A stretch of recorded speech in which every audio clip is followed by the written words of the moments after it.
Hello दोस्तों, कैसे हैं आप सब। आज की हमारी कहानी है ससुराल वाले फकीर।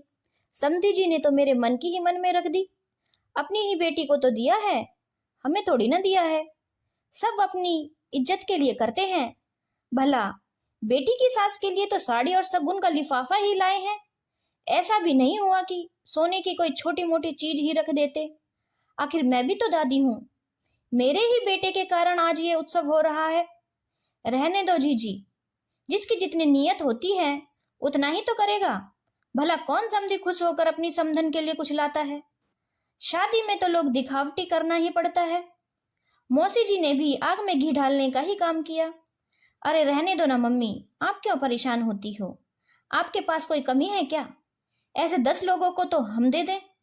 ननद ने कहा, हाँ यह भी सही है। अब हर कोई हमारी तरह दिलदार थोड़ी ना होता है। हम तो अपनी बेटी के सास ससुर के लिए सोने की अंगूठियां लेकर गए थे, पर इनसे तो यह उम्मीद करने से रहे। ये सब अंशु को बिल्कुल भी अच्छा नहीं लग रहा था। कितनी आसानी से ये लोग पूरी टीम बनाकर उसके मम्मी पापा की बुराई किए जा रहे थे। कितनी आसानी से सासू माँ ने इतने लोगों के बीच में यह कह दिया। यह भी नहीं सोचा कि समधी समधन सामने ही बैठे हैं। कोई ऐसे किसी के मुंह पर कैसे कह सकता है। पर लड़की की मां होने की ठसक कभी जाती है क्या। लड़का ही चाहे बूढ़ा हो जाए, पर उसकी भरपाई हमेशा बहू के मायके वालों से ही की जाती है। जैसे लड़का पैदा करके बहू के परिवार पर एहसान कर दिया। खैर, उनके इन शब्दों ने अंशु के मम्मी पापा के किए कराए पर पानी फेर दिया। कितने दिनों से तैयारी कर रहे थे दोनों, खुशी खुशी अपनी हैसियत से बढ़कर ही सब कुछ लेकर आए थे, लेकिन सिर्फ ये कुछ शब्द और सारा किया कराया खराब हो गया। जाते समय मम्मी पापा के चेहरे की रौनक गायब हो चुकी थी। दरअसल अंशु के बेटे का पहला जन्म उत्सव था और इसी उपलक्ष्य में बड़ा आयोजन किया गया था। जो सामान सासू माँ ने लिस्ट में लिखवाया था, वो सब सामान मम्मी पापा लेकर ही आए थे। इसके अलावा पूरे घर भर की पहरावनी और की गई। खुद के दामाद के लिए सोने की अंगूठी, बेटी के लिए सोने का मंगलसूत्र और नाती के लिए सोने की चेन लेकर आए थे। पर सब किए कराए पर पानी फिर गया। मम्मी पापा जान चुके थे, लेकिन उसके बावजूद भी अंशु को सुनाने में कमी नहीं छोड़ी जा रही थी। जो खास रिश्तेदार घर पर रह गए थे, वो लोग भी इस बात को मुद्दा बनाकर अपना पूरा मनोरंजन कर रहे थे। दूसरे दिन सुबह उठकर भी लोग बस यही मुद्दा लेकर बैठ गए। सासू माँ अभी भी मुंह फुलाए हुए बैठी थी और बैठकर अपने समधी समधन की बुराई कर रही थी। इतने में बुआ जी बोली, अरे भाभी जरा देखो तो सही, लिफाफे में पैसे कितने हैं और कितने होंगे। होंगे कोई 1100 या 2100।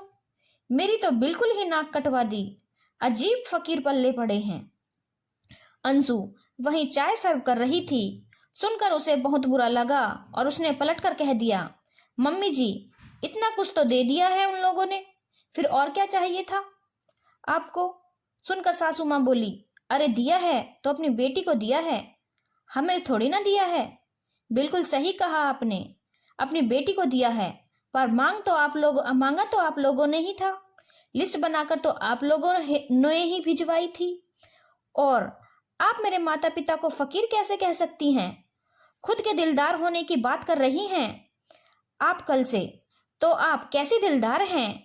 आपने कौन सा अपनी मर्जी से बेटी के सास ससुर के लिए अंगूठियां लाई थी। वो तो उन्होंने मांग मांग कर सोने की अंगूठियां ली थी आपसे। तब तो बड़ी गालियां दे रही थी उनको, बार बार यही कह रही थी ना कि कैसे फकीर लोग हैं, मांग मांग कर लेते हैं, शर्म नहीं आती। अब खुद के बारे में क्या कहेंगी आप। अंशु सोच समझ कर तो बोलो, घर में मेहमान हैं, अपने ही घर की इज्जत जा रही है। अंशु के पति ने कहा, जब कल से मेरे माता पिता की इज्जत उड़ाई जा रही थी तब तो बुरा नहीं लग रहा था किसी को भी। बहू बहू हूं, जानती हूं कि कोई सास कभी बहू से खुश नहीं रह सकती। मत रहो खुश, पर मेरे माता पिता को सम्मान तो दो।